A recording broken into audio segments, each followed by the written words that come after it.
Hi, everybody. David Noor back with you with my partner, Jen Courts, for another episode of RevUp. Hello, Jen. Hello, Nor. How are you? I'm great, thanks. Now, this is commitment to this live stream and podcast because you're remote. Where are you joining us from this week? Colorado, ultimately. Right now, I'm in Utah. I just completed a competition for And, fly fishing. and this next week is this next coming weekend is a big event. Tell our audience a little about what you're doing. It is. So it's the U.S. Women's Fly Fishing National Championships. And so it'll be 3 days of fishing and competition in Basalt, Colorado to determine the world's team that'll represent us in Norway this summer. For our audience, full disclosure, A, I didn't know there was a national fly fishing team. B, the world's in Norway. So I'm super proud of our business partner, and she knows we're all cheering for her. So go get them. We are live on LinkedIn and Facebook and YouTube. And if you don't subscribe, we'd encourage you to do that. And make sure you check out the Nor Group beyond our personal and individual accounts. We've also really establishing the Nor Group accounts. I would encourage you to jump in.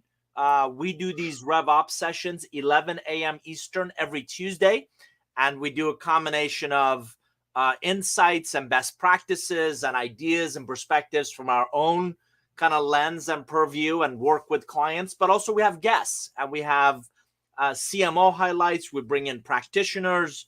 We're going to start inviting some of our technology partners to kind of join us and talk about what they're seeing in the market. And Jen, again, leads this on behalf of our team within the firm. This episode is really focused on data dedupe.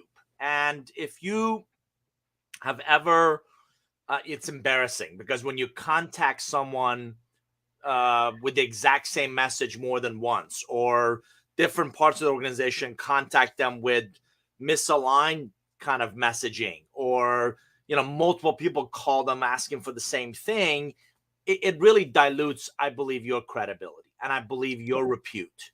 And what we want to talk a lot about is not just detection and fixing it, but how do we also prevent it, and how do we really get ahead of this? So Jen, I'm gonna obviously start by asking you kind of let's kind of in the simplest terms, what is data dedupe? Why is it so important?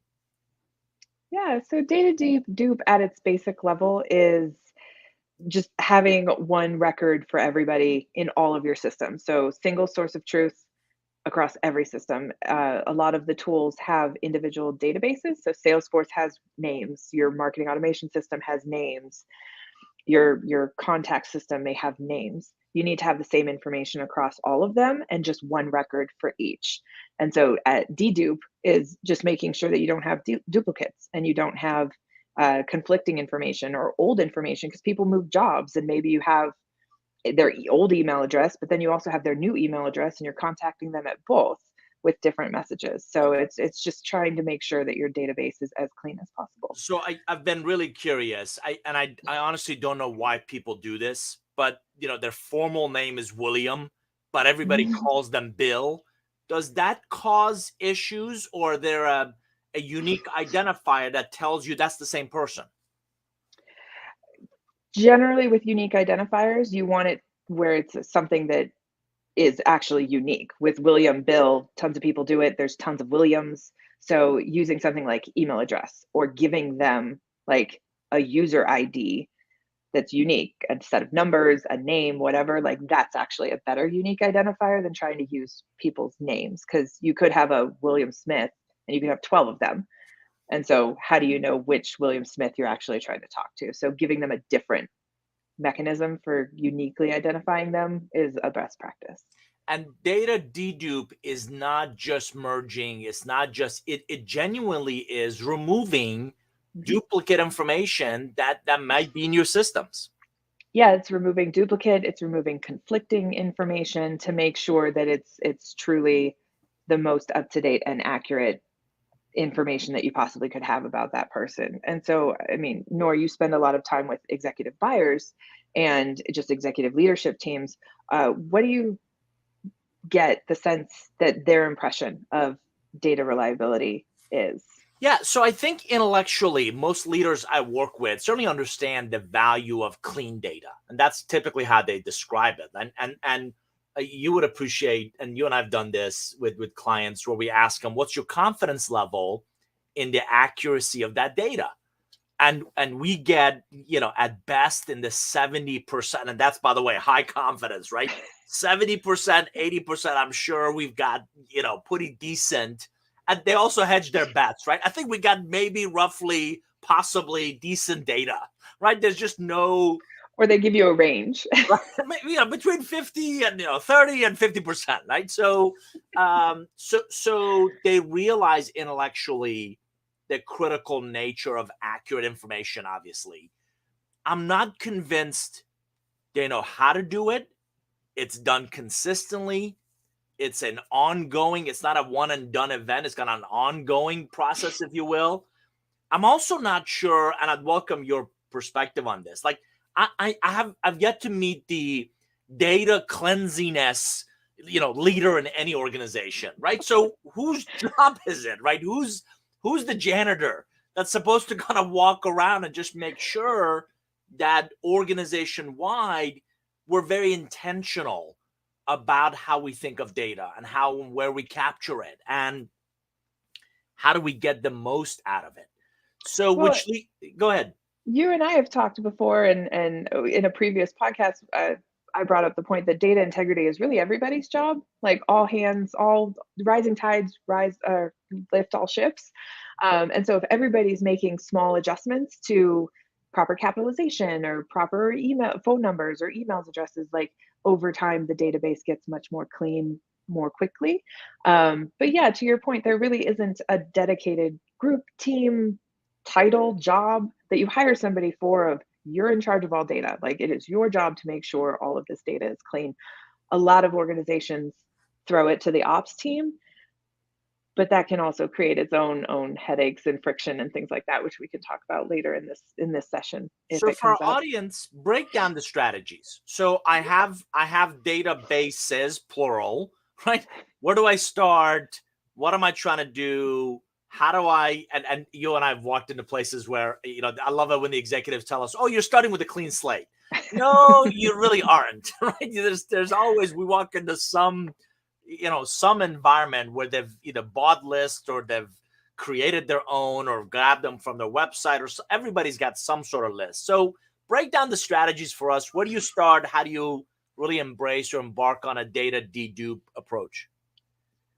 So jumping down this path or walking down this path really actually starts not in your databases at all. It's determining the key pieces of information that the company needs or the various teams need. So sales, you need a phone number, email address, name, title. Okay, those are the required fields. Customer success, what do you need? And so it's actually having those conversations with the various teams and then making sure in all of your databases those fields are required. And so by requiring those fields, you can guarantee that, well, hopefully you can guarantee that they're always filled in with accurate information. They're not just jumbled 1, 2, 3, 4, 5, 6, 7 for a phone number. Like that's not accurate. If you don't know the phone number, maybe give them a mechanism of unknown right now, or and then so then that's a way you can come back later and populate that. So deduping and having a strategy related to data integrity starts outside of your databases. And then once you have decided what data you need, that's when you go into your databases and you set those required fields. And you should do an evaluation of how much data. So here's our required fields. How much data do we have in each one of these fields? So then you understand your gaps. Maybe you have 50% phone numbers, maybe you have 75% email addresses. And so those things will then help you create a strategy to shore up and further enrich your database. And we've talked about enrichment, I think, on our last call or two calls ago. And so, to your point earlier, it's not a one and done. And as the company evolves, that conversation needs to be revisited of what's the required fields. We have a new product, maybe it's a new title or a new something that we need to know who's our ICP. And so it is a constant feedback loop, if you will. So if I can ask a clarifying question, sounds Of like course. what you're starting with, and again, for our audience, full disclosure, the woman has locked down kind of what we do and how we do it. And joking aside, when you made some of those fields in our Salesforce required, what it really highlighted was the discipline and a much more strict data entry practice. So we were all consistent about no, without an email, without a phone number. You know what? Stop being lazy. This isn't flossing, right? Go look it up. And as you capture it, make sure we have the accurate information about that individual. So I don't ask you, or we don't ask Elaine or Michelle or somebody else to do something where they can't find that information in Salesforce, where they can't find the accurate data they need. So it sounds like a stricter data entry practice is Yes. really the starting point and place to doing this right. Well, and also, so data entry, absolutely having strict, this is bare minimum information that we need for this name to exist in our database. And then you can build from that. Maybe they buy a product. Okay, so that means we now need their mailing address. So that field now becomes required. So you can grow the required number of fields. You don't want to have 50 fields as required to just put the name in the system because nobody's going to fill it out. And then you're not going to have the data you need. So start small, basic information.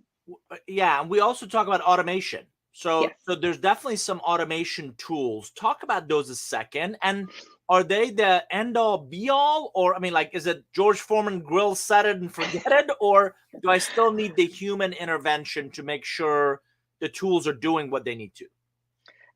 Yes, you definitely need tools and the human element together to make sure that your strategy is most robust.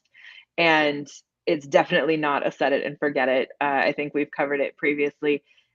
Pretty much every operational function, as the company grows, as the business changes operations needs to be part of that conversation so you can elevate and amplify the right tools, structure, you bring in the right technologies, people, processes, so you're not always trying to build the plane as you're driving it or flying it, I guess.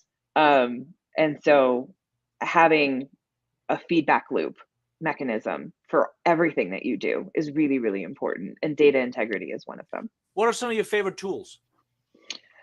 For deduping, uh, probably my most favorite tool is called OpenPrize. It does multiple things. At its core is a data integrations layer, and it connects all your tools together, even if they don't have native connections. And so it's a way to create that single source of truth. And it also allows you to dedupe across multiple databases in a very simplified fashion. So OpenPrize is one. Ringlead is another one that has a pretty strong data dedupe function. And OpenPrize is one word and actually with an S just for our audience. But yeah, they're really good and they have really good tech support too. But OpenPrize, Ringlead, Salesforce, when you set it up correctly, actually has an out of the box function that dedupes. And also HubSpot is pretty strong with their deduping out of the box. Marketo has some work to do on the deduping functionality, but supplementing it with a Salesforce, Ringlead, OpenPrize will allow you to be able to create a pretty strong structure if you use Marketo. And so, David, what have you observed kind of from the executive leadership level as the biggest challenges related to deduping and data integrity? Yeah, it's the combination of, again, intellectually understanding that it's important and really, really looking. Most leaders, and you and I jokingly call them geezers, right? So they're old school. They're brilliant at what they do. We just and Randy Seidel is a good friend, long-term client, and a partner, and we kind of run the sales community podcast together, Tech Sales Insights, and we jokingly say, Rev Ops wasn't a thing when we were selling, right? So my data was on, spreadsheets and pieces of paper and this pockets of business cards and stacks of business cards and sheets of business cards. And so again, intellectually, we all understand that that's critical. I'm going to keep going back to whose job is it? Who do I go to kind of get help? Full disclosure, I've never used any of those tools. So, and that's probably not the best of use of my time as a leader. What I want to ensure are a set of strategic outcomes. We've got, you've said it, one set of, one version of the truth. We know as much of that 360-degree view of that prospect or customer. And I really like organizations increasingly that can really focus on anticipating. How do we leverage the data? How do we use the data? How do we understand the data? How do we make sense of the data to not constantly play catch up, but really get ahead and really start anticipating what will that prospect, what will that customer need? How do we bring up, I call them relationship on-ramps, but conversations with our data that really demonstrate we've done our homework and we've done our due diligence and we know where they are in their journey with our solution playing with other solutions and so on Well, and so and, forth. and beyond just the solution that like your company can solve for them, like what exactly are they trying to do? What is their business objective? And then maybe there is a solution within your organization that they don't know you do, and you could make that suggestion because you have done your homework. They're trying to solve this one thing, but you can also help them solve these two other things. That's a conversation that opens many doors. So build on that. Yeah. What are say some of the best practices that you've done and you've incorporating in setting up a, I don't know if it's appropriate to call it a dedupe campaign, but a dedupe process and an ongoing, that data hygiene, if you will. So to set up a process, it does kind of go back to understanding, has the company even defined what the required fields are? And if they haven't, then that's obviously step one. And you do start with the basics. One of our clients, we required email to be put into the system because they were allowed to create records with no email addresses. And it's like, okay, well, we have no unique identifier. So David Noor could show up in their account or in their database 12 times. Maybe one has an email address, one has a phone number, so there's not a complete view. So locking down the fields is step one, always when creating these types of programs. And then making sure you have a strong strategy to enrich that information and decide what sources of information you trust would be step two. And I think we talked about that in our data enrichment podcast. And then the third one would be to consistently review the dedupes because there may be conflicts of duplicate information. And so sometimes manual intervention must be done. Like tools can only do so much. And they've identified, I don't know, 50, 100, 200 things that need a tiebreaker, if you will. And then that's when a person generally on an ops team would go in and review all of that information on a regular basis. And if you have a ton, like a huge volume, it might need to be a weekly basis. If you don't have a huge volume of inbound leads that potentially are duplicates, maybe it's a monthly basis.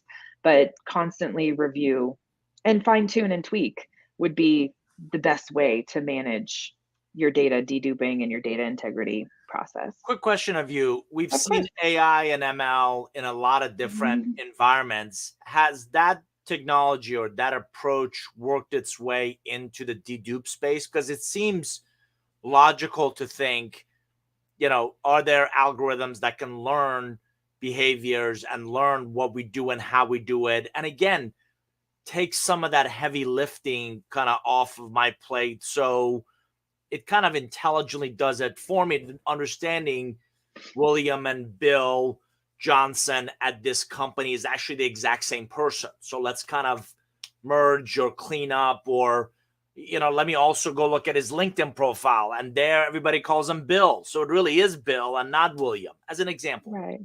Yeah, there are. So machine learning and the automation has gotten to that level, and some tools like HubSpot and Salesforce have incorporated that into their record creation process. So you click create new, and you're starting to type in the information. It's scanning in the background the rest of the database, and if they find something, it would be like, this looks like this record, and gives you the information, do you want to proceed in creation? And then you make the choice. Yes, I still want to proceed, or no, that is actually who I'm looking for. I'll just go update that record.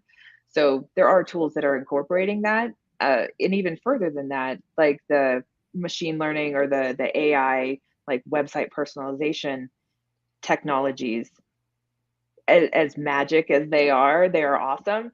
They still have to work from a set of data. And so you still have to make sure your data is clean to make sure that that website personalization is accurate, because you don't want a prospect coming to your website and you address them as their competitor because your database is unclean. And yes, maybe they did work for that competitor formerly, and you just, that also gives you a unpolished look, if you will, and it just shows that you don't really know what you're doing, or your technologies are not as up to date as they should be. I get another email with dear name, right? Dear name, or how's life at IBM, dude? I'm at HP, right? Right. It just makes you look, again, it's amateur hour. It screams either somebody's sleep at the wheel or it's just not as mature or as sophisticated as certainly could be, given the capability and competency of some of these tools and processes and organizations.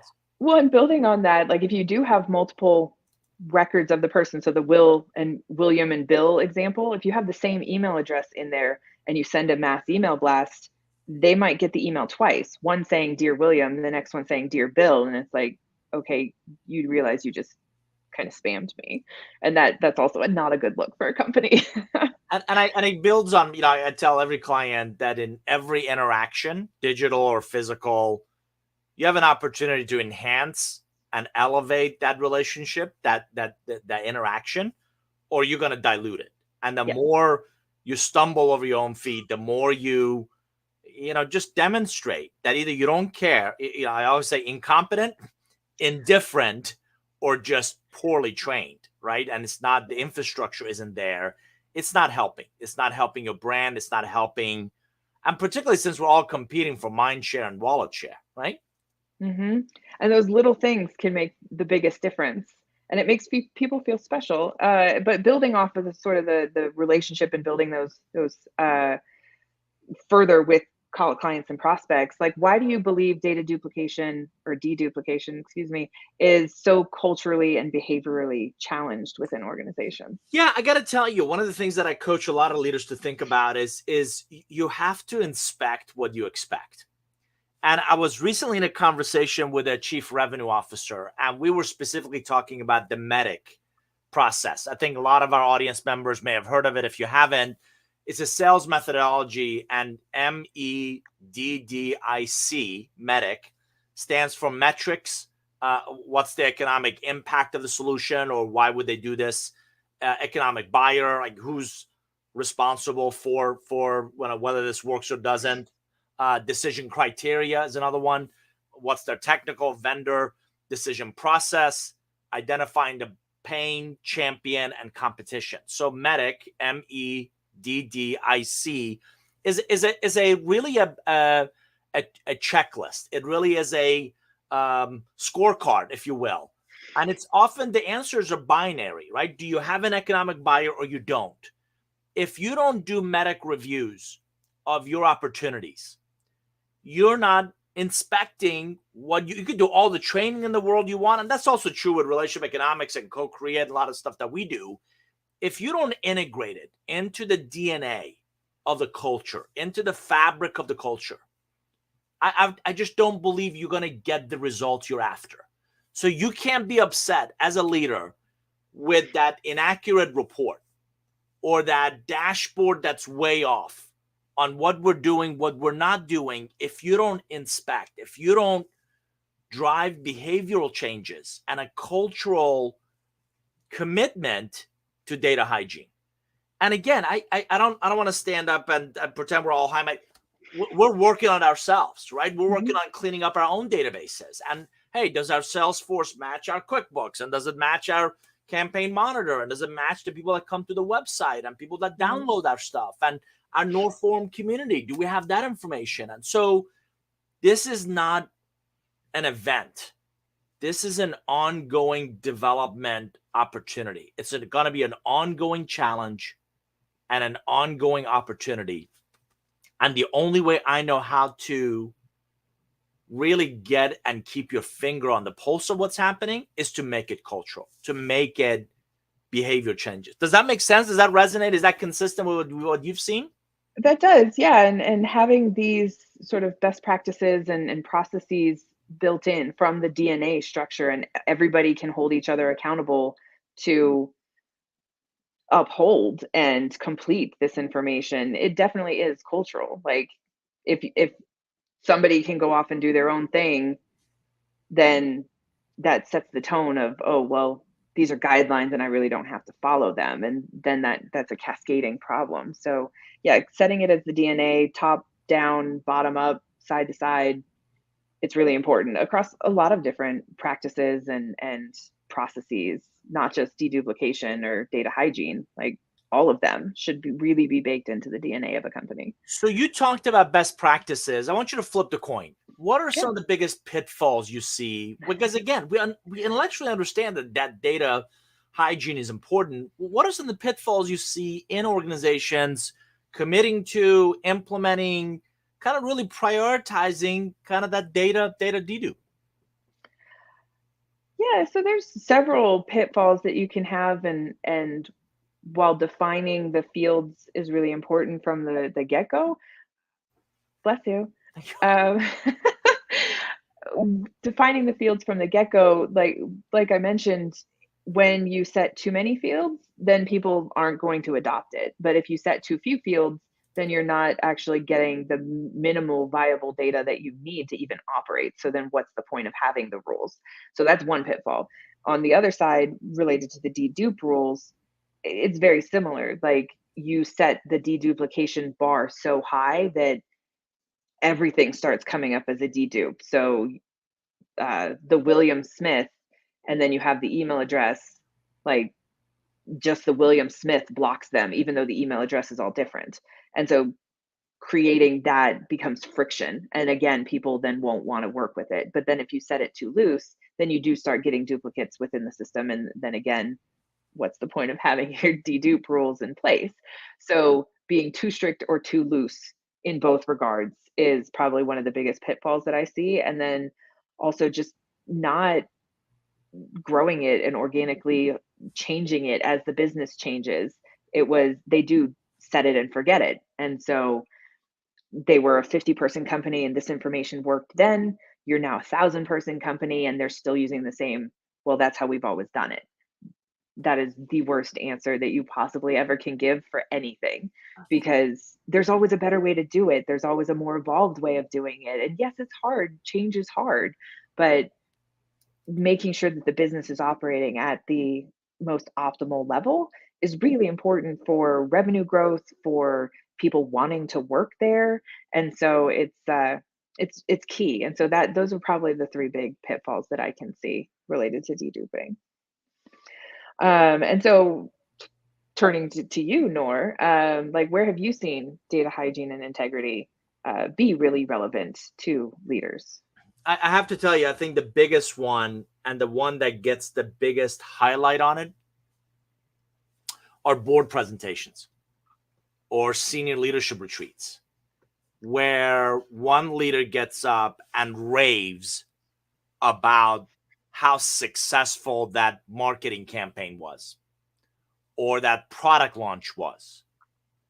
And it's based on false confidence and false information. And you think, we got this out to 600,000 people. No, you really only got it to 400,000 people, because you got a whole bunch of data that isn't as clean and what happens, particularly at that level, you dilute your credibility with your peers, with certainly investors, with board members, of he or she is clueless and they don't really understand their business. They don't understand.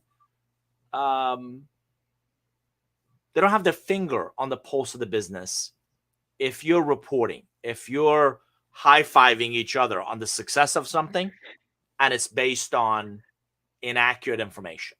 So Well, and board, having that confidence with boards, like if sales and marketing are reporting two different numbers, like that can create problems and friction too, right?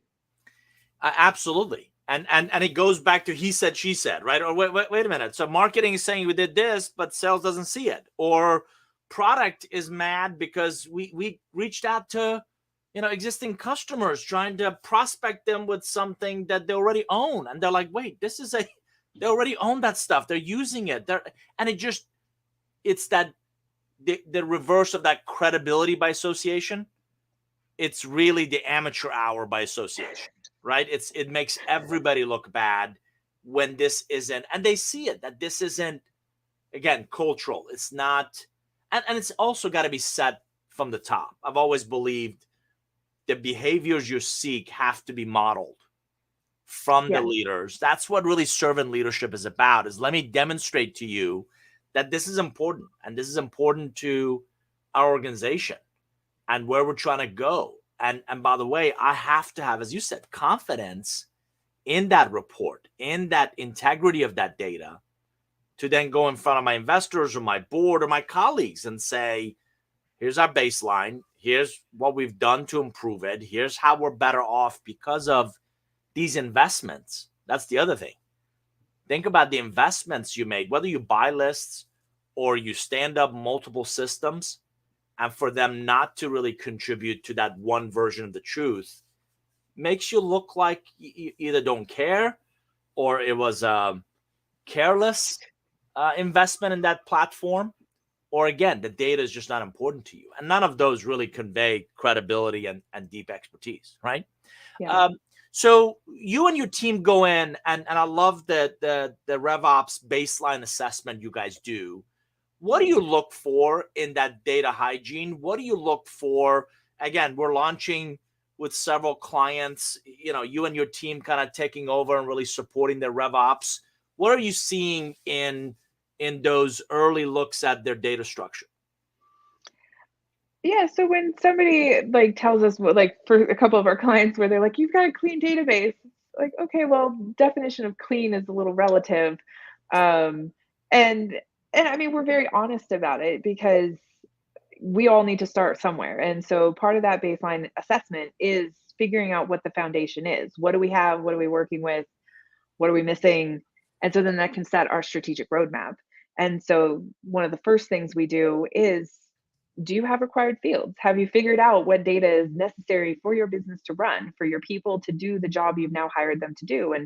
And generally, like BDRs, intermediate salespeople, and then field salespeople, like sales can be a very expensive function. And so you want to make sure you're arming those salespeople with the best information for them to be most successful.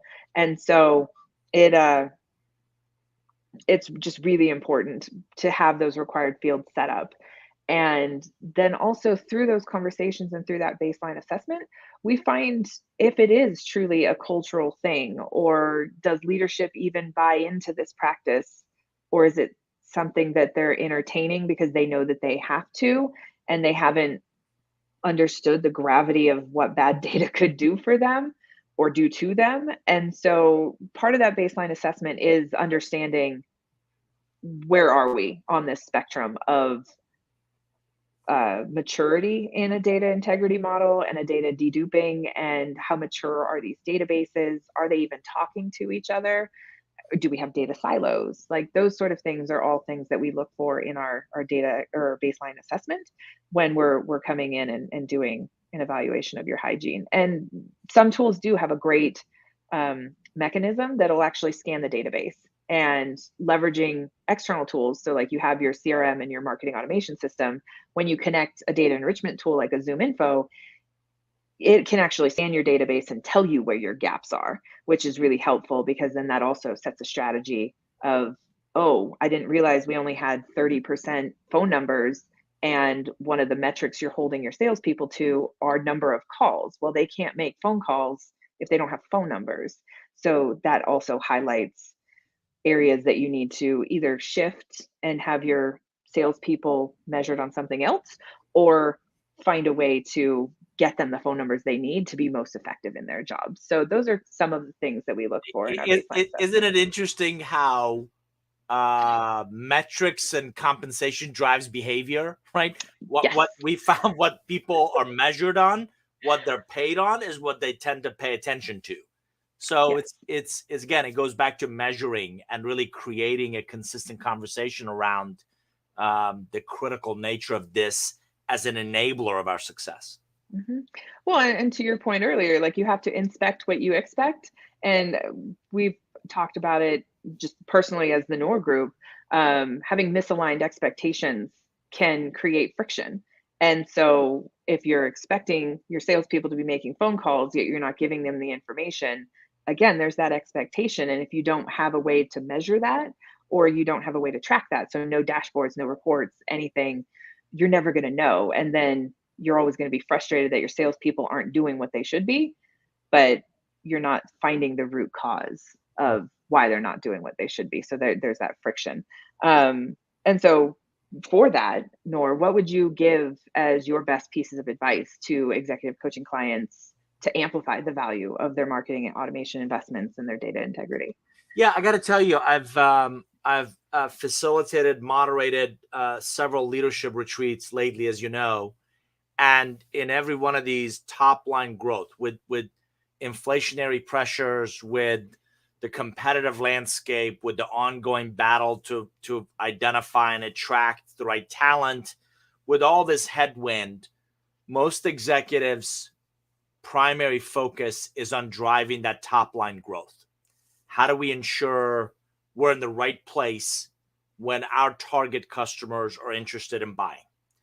And I can't think of a richer conversation when it's data driven, when it's data driven decision making, when it's data driven problem solving, when it's data driven. And you also see the air get taken out of the room when it's people's opinions. I mean, the good thing about opinions, we all have Mhm. one, right? So, where's the data to back that assertion? And well, we have that available, or people are using that. No, they really aren't. And it goes back to that data hygiene, that data integrity, the belief and the trust in that data that I'm presenting to. I see a lot of colleagues on the senior leadership team is in fact the one version of the truth. So in terms of tip or advice, I'm coaching a lot of marketing leaders. Spend time with your sales counterparts. Build a culture where the marketing organization sees itself as a we, as a partner of sales and customer success and product or engineering or the service organization, and not us and them. You've heard me say this anytime I go into an organization and it's those SOBs or those useless people. I don't know what it is they do all day. Anytime Mhm. you hear us and them, we're not clicking on all cylinders. Conversely, when you hear it's a we challenge, it's a we problem, it's a we opportunity, you start to really believe that this is a supportive culture. This is a culture that believes it's not just marketing, it's not just sales, it's not just customer success's job to make sure we have the accurate information. It's everybody's. And so the more time, we used to, again, old school, called windshield time, when you spend time in the car with others, but more time you spend with your colleagues in other functions and really understand what is it that they do, how do they do it, what are their struggles. I think the higher it's gonna take everybody's empathy quotient in understanding it is everybody's job and it is an opportunity for everybody to jump in and contribute. So I want you to kind of help bring us home. Um, what are you most excited about the work we're doing with the clients around RevOps today? What are you most looking forward to in seeing their evolution and their maturity evolve? So for our clients today, where they're the early stage startups, what I'm most excited for them is really getting that foundation right, and so that they can grow and scale at an accelerated pace. Because some of our clients are in very interesting sort of startup spaces, and they're solving pretty large problems for businesses across all industries. So helping them get on the right foot from the get-go is really, really exciting. And then for our clients that are kind of in that mid grade area, it's how to make them operate better, faster, actually firing on all their cylinders, and just helping them lock in and get on the same page, and transforming the us and that, or them and us, to a we, and helping them see the value of that and how it can actually make them go further. So those are probably the two biggest ones that I'm most excited for our clients. But then also, technology just in the space in general, in operations, is just changing so quickly.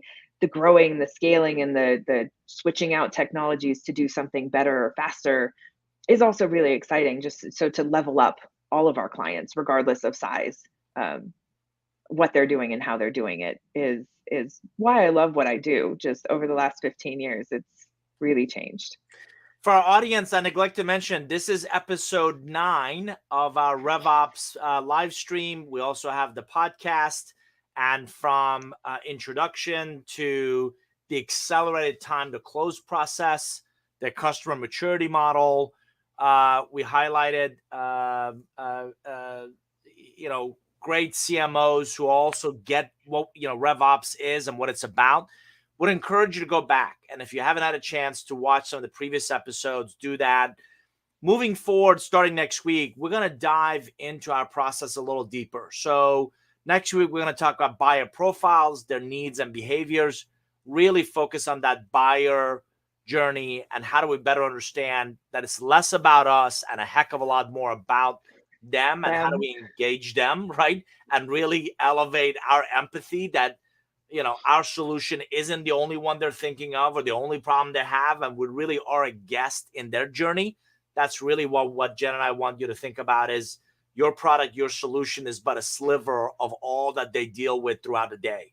So the sooner you understand their buying journey, they're really understanding what is it that they do or want to do with your solution to solve a problem, I think the more effectively you can align your differentiation, your strategy, your positioning. So we are live every Tuesday at 11 o'clock Eastern.